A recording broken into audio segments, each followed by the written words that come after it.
Dear ladies and gentlemen, I'm very pleased to welcome you here today at the first podcast of the European-Ukrainian Energy Agency, EUEA Dialogues. My name is Olena Rybak. I'm the Vice Chair of the Board of the European-Ukrainian Energy Agency. And we would like to launch a series of interviews with the experts, opinion leaders, international and Ukrainian organizations, NGOs, civil society, and Ukrainian and international authorities that would help us reconsider and reevaluate the situation where Ukraine is today during its path for reconstruction, for integrating energy efficiency and renewable energy policies, for green transition, and in principle, energy transition as such on our way to the European Union. I'm extremely pleased to welcome our first guest at the launch of the podcast, Svyatoslav Pavlyuk, who is an executive director of Association of Energy Efficient Cities of Ukraine. This association has been since many years working to improve capacities of Ukrainian municipalities to plan and implement energy transition and energy efficiency projects. And today, of course, not just to modernize municipal infrastructure, but also to rebuild it and hopefully also rebuild better and greener. So, Svyatoslav, welcome very much. Thank you for being with us today. Well, thank you, Olena, for inviting me. I'm very honored to be the first speaker. If I knew that it was that much first speaker, I would take a white shirt today. Sorry for not being ready for that. That's fine. The pleasure is all mine.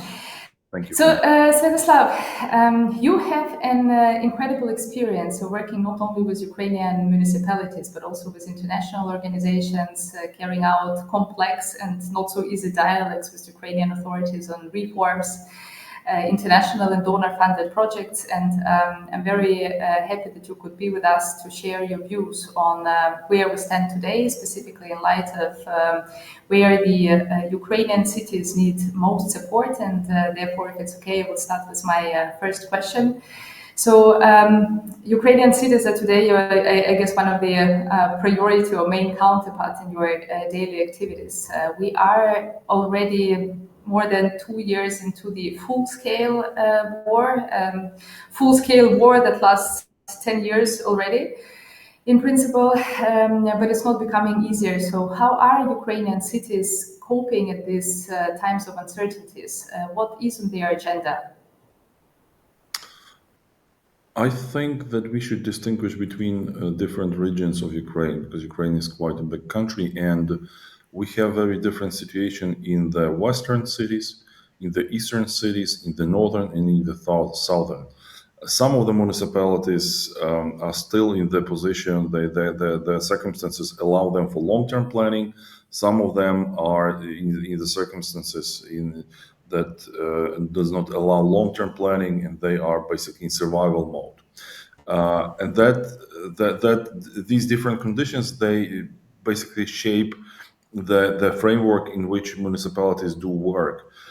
Some of them need urgent reconstruction of the hospitals. Some need urgent reconstruction of the social sphere of municipal utilities. And other cities in the western part of Ukraine, they are occupied, they are busy with the task of absorbing displaced people. And that's also the huge task. And they are busy with building more resilient infrastructure to deal with the coming challenges of the coming winter. And so the West might be still thinking about long-term planning. The East is thinking more about resilience and dealing with the challenges of the war. And that also shapes the time horizon for these actions. Thank you very much. So it's very obvious that enormous amount of investments is needed.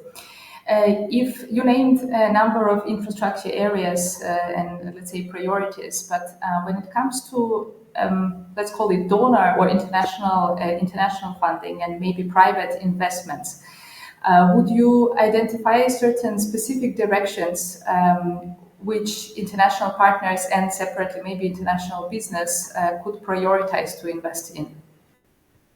Um, I would say again, different municipalities have different priorities, and at the same time, instead of talking about reconstruction as a general, quite popular topic of a number of conferences right now, I would change it on the second year or the third year of full scale war. We're actually in the third year of full scale year, full scale war now. Uh, we are already losing the right figure of which year is that for, because for some it is 11th because it started in 2014, and I don't remember the wars in Europe which were that long, in fact. So going back to these figure to the needs, I would rather focus right now on the immediate resilience of municipalities and ability to deal with the current changes than long-term planning. In fact, Ukraine is received the status of EU candidate country, and this means that EU Green Deal is becoming more and more applicable to Ukraine, and it means that more and more challenges which are faced by this climate change needs and adaptation needs. They are more and more applicable to Ukrainian cities. And this requires long-term planning, that requires long-term approach, thought strategies, consultations with the local community, and in a certain sense that creates a certain framework and backbone of the transition which we will be facing. And that means that Green Deal is reducing the uncertainties of reconstruction and possible development, which we have because of the war, because that creates a clear framework how should reconstructed city, how should reconstructed economy look like, what are the main characters of that economy. And at the same time, right now, we have to deal with the challenges of reduced energy supply, of increasing prices, of reduced the consumption of the basic municipal utilities like water, heat. We have less people, means that municipal companies have higher costs per unit of the supplied um,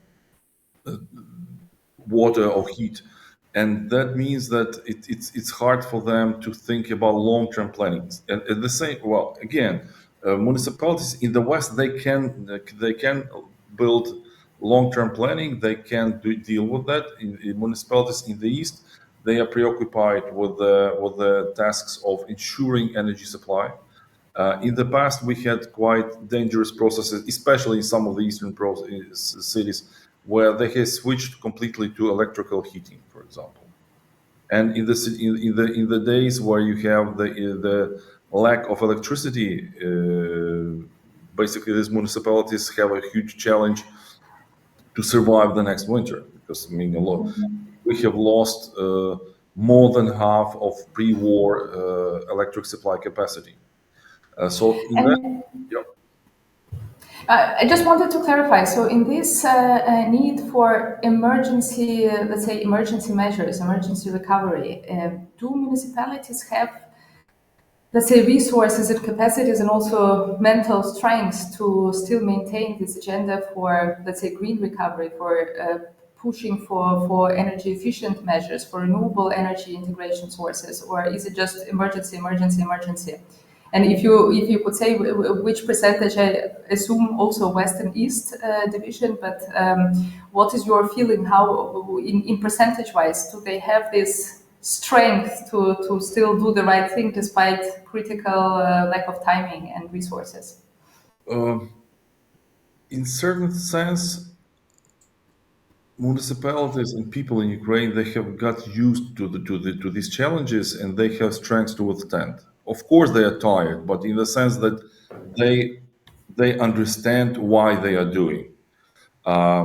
So energy efficiency is one part of the tasks within the municipal infrastructure. I will just give you a couple of examples of the water supply company in the east that was what was Krasnopilya was rather small mid community which we have helped in replacing the water supply system in the community.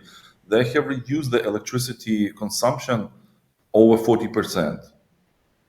And that's clear example how do you do energy efficiency in these circumstances.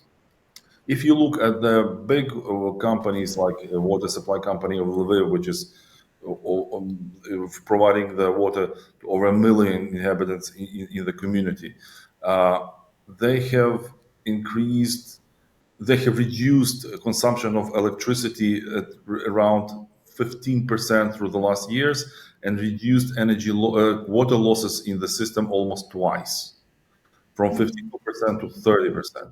So there is a potential, and there is an opportunity, and there are the possibilities to do it. And I think that municipal energy efficiency in the municipal infrastructure is one of the key challenges to be addressed, and this is what municipalities are doing. Energy efficiency and local fuel in heat supply to the municipalities. I mean that's clear challenge and a task. Some of the municipalities, well, 2 years ago, a number of companies, a number of communities, they found themselves very vulnerable in sense that lack of electricity does mean that your pumps do not work. Even you have gas or you have other solid fuel, your heat supply system doesn't work. So a lot of efforts which municipalities are basically doing right now is ensuring reserve electricity supply to the municipal heating systems. And this is, I would give, we have three options here. We have the option of building generators on the heat generation facilities. We have Kovel as a municipality. They have put separate electrical reserve network to power their municipal utilities, and they have separate electricity generation facilities there to ensure that the companies of water supply, of heat, of communication, they do work, and they can power hospitals and critical infrastructure. Some of municipalities, they are designing their island mode electrical systems. It's very different, but ensuring supply of electricity for municipal networks is becoming one of the priorities. The second priority is ensuring functioning of the hospitals and ensuring functioning of the schools. And I think most of them are busy with these two tasks, because that means that the city will survive, and that's the top priority. So in the sense that any efforts which could be, any help which could be provided to municipalities with that tasks will be highly appreciated. Thank you very much. Yeah. Thank you. No, it's indeed very important, because this is also something that helps to keep people in, those who have not yet decided to leave, and to make sure that on the local level the city operations are functioning. This, of course, is what maintains the residents there. So yes, thank you for bringing that up.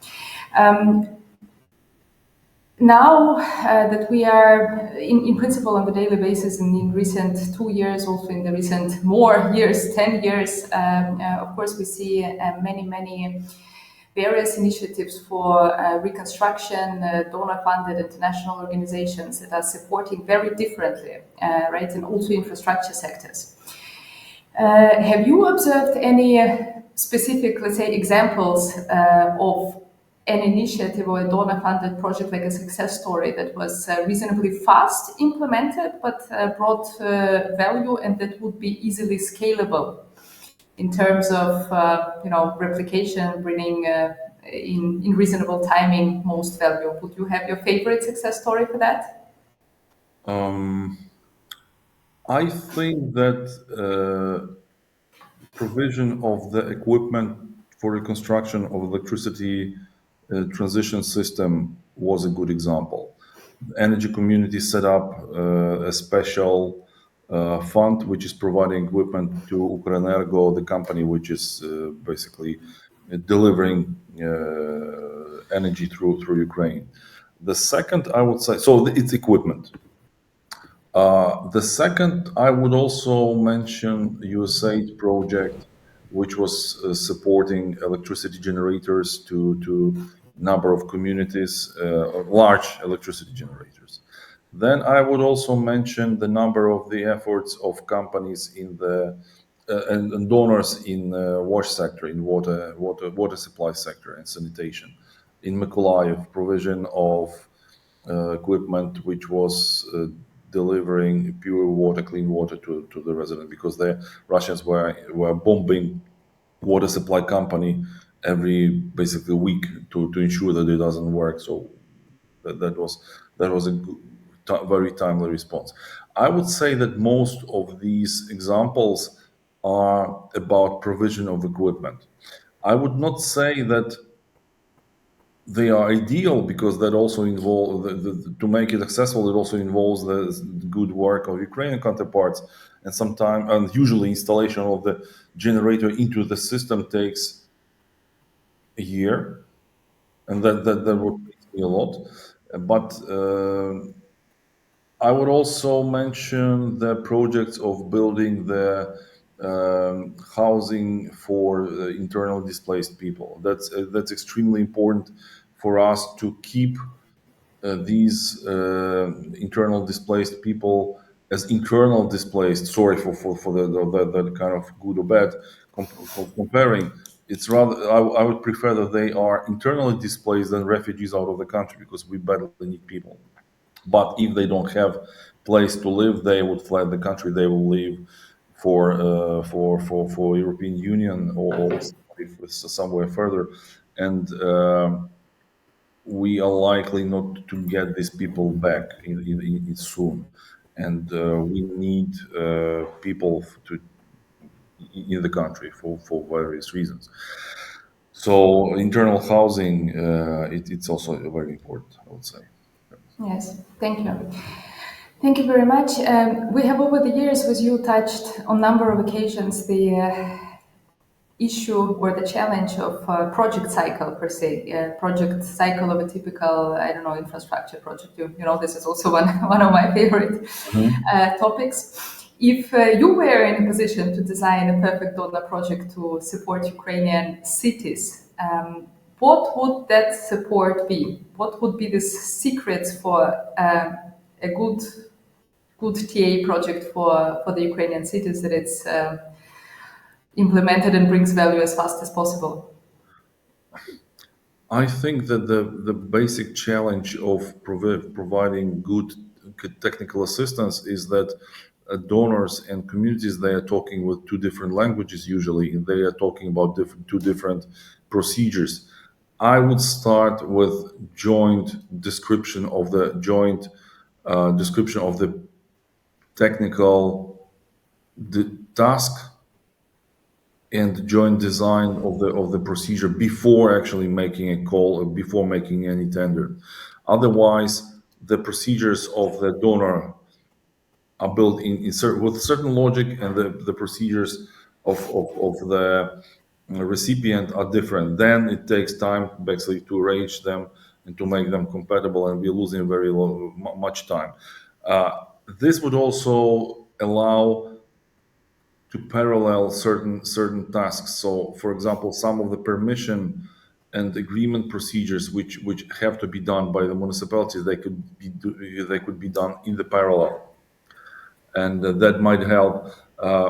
Anyway, if you're building the distributed energy supply system, you need to do some geological research. You need some permissions to be done, to be made, technical conditions to be received, and that could be done before actually, or simultaneously with the tender which is being announced for the provision of equipment. So that would save a lot of time, instead of sequencing, making it in parallel as much as possible. I think then that might help a lot in shortening the period, because right now 17 months for installation of new electricity generation machine is much too much, and we need them by the winter, and that means that first of all, cabinet of ministers should form a group of experts who have the access to decision making and who could shorten certain procedures and simplify them.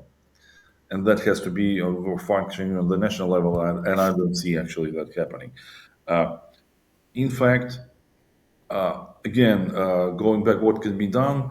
I think that distributed electricity supply is priority number one at this moment, because Russians are targeting electricity supply, and we are in the situation where municipalities cannot take a loan and build the electricity system.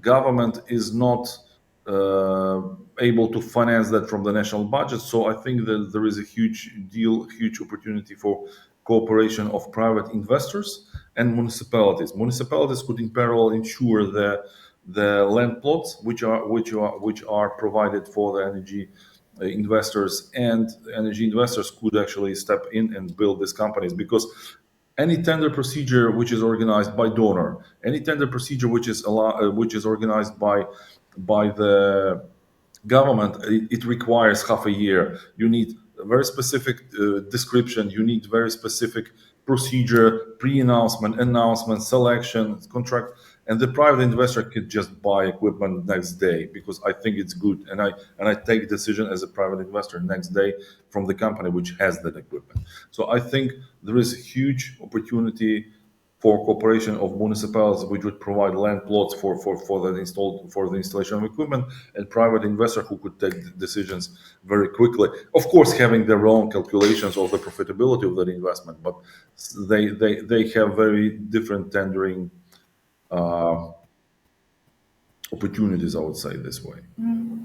How are municipalities currently dealing with the local human resources? You know, normally the any donor project is managed by the PIU, Project Implementation Unit, consisting of some municipal representatives.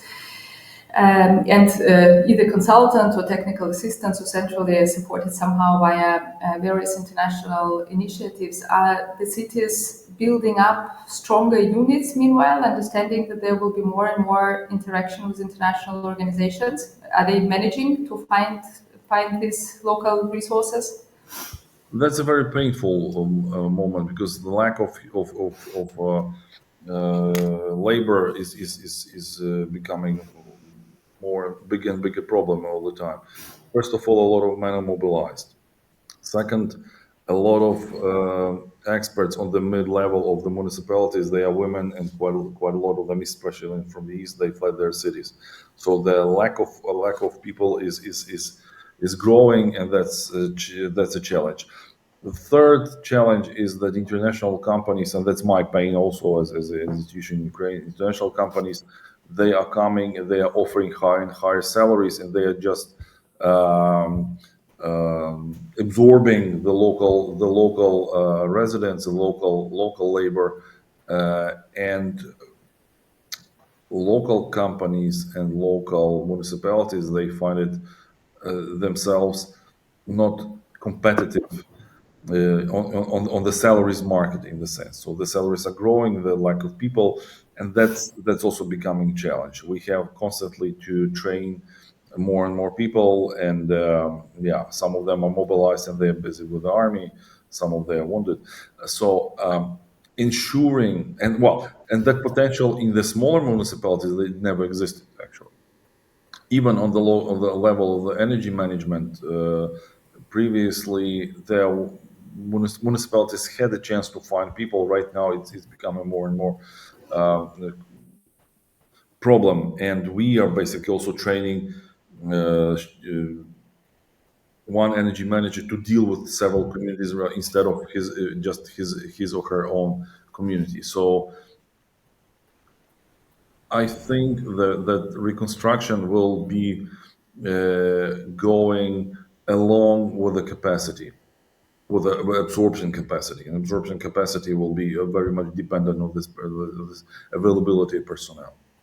Unfortunately, I don't have a receipt, but I think that in a way, the model which is provided by NEFCO, when NEFCO comes with the experts who do technical assistance work and they actually provide then the loan, I think it's likely to be a basically working model for most of the technical assistance international community efforts in the coming years. Thank you. When it comes to the initiatives that have been or are being implemented so far, do you have anything on your, let's say, stop list, something that that has failed, did not work, or should not be done by international organizations? Well, I think that more and more conferences about reconstruction should get on the stop list. That's my perception of the situation, because you cannot have three conferences a week discussing green reconstruction of Ukraine. That I mean, it's becoming annoying. I mean, everything which has to be said and everything what had to be written, it's already said and written. That's my perception. I would and they're usually talking about long-term perspectives, long-term planning, and municipalities don't have much of the opportunities. Those municipalities which are in need, they don't have opportunities for long-term planning. They need quick reaction. They need technical assistance now. They need equipment now. And again, I would be rather shifting all these discussions into resilience rather than reconstruction, because reconstruction, brutally speaking, it may never start if we lose the war.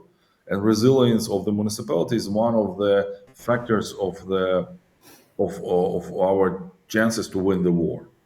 So I would shift that to resilience and stop talking about long-term green recovery aims. Yes, fair enough. Fair enough. I guess we're coming to an end of what I wanted to ask, except maybe one more question to sum up. And this, of course, has bothered me now for quite some time, and I know not only me. Is the big question: build back better or build back fast? And I would like to use this opportunity, for this year. We have selected this specific question as the key topic for our 15th European-Ukrainian Energy Day that will be held in Vienna on the 29th of October. Which we're of course happily inviting you and anyone who's listening to our podcast today. And it's a tough sort of like chicken and an egg question. But so, what is your opinion? How can Ukraine best seek this balance? Because on the one hand, building back better is important, not to waste the chance again. We don't want 10 years or 20 years from now to say again that Ukraine wasted something. Like we keep hearing about the decisions the country has been making quite a few years ago, also 10, 20 years, 30 years of independence. There are a lot of critics that say we have made a lot of mistakes in decision making. So how do we best seek this balance of making right decisions but ensuring this critical things? Because I'm fully with you also, and with municipalities, they need this accommodation today, they need this equipment yesterday. And there is not much you can do with the construction laws and physics and so on, because they all need time. So where would you balance this out? What would be the I don't, secrets? I don't see the contradiction actually, because if we are building anything back, we should be building that with the new materials, with the new equipment, and that means that build back better. So I don't see contradiction here actually. What if we're building a housing? And for example, you build a very good example of housing for IDPs, for internally displaced people. You have a possibility to build two houses with for I don't know 100 families with class C in a certain period of time, where you can go for class B, build half or maybe a little bit more, so 1.5 houses, and it would take I don't know 1 year longer. Our calculation in the project, which we are doing actually with you, by the way, with your colleagues, says that, and the experience of our colleagues from Romania and Ireland and other countries says that the housing of higher standard doesn't cost you twice as much. That costs you 10-15% more, but not that much. So I don't think there should be a choice between one or two houses. It's one and 1.2 houses, and then I would go for 1.2 because just building the house doesn't mean that you are just building and this is it and you have it off your head. You still need to heat it. You need electricity supply. You need the heat supply. And if you build it with a higher standard, that means you will have less costs to support these people during the winter, and that's very important in my opinion. But when it comes about time of construction, that's a challenge. I don't know. There is no easy question. It depends. It depends, I would say. If you have another place for temporary uh, placement of people where they can wait for a couple of months more, so you build higher standard, then it makes sense. If not, you might probably need to end up with part solution of class C and put more people there. I mean, it has to be decided locally. So I don't have any more questions for today. I would like to thank you very much for being our guest and holding this dialogue with us, sharing your views and experiences, and maybe on the first anniversary, if not earlier, of the EUEA podcast, I would symbolically invite you again, and we can have a recap of what has changed and where we're standing to. Meanwhile, thank you very much for all the efforts you and the Association of Energy Efficient Cities is doing to support municipalities. You're doing a great job, and looking forward to more success stories in making our cities and Ukraine stronger. Thank you. Thank you, Olena. Also, good luck with your interview. I think that makes that will be very interesting. Also, get some mayors and talk to them. That will be even more interesting. Thank you. Thank you. Thank you. Bye.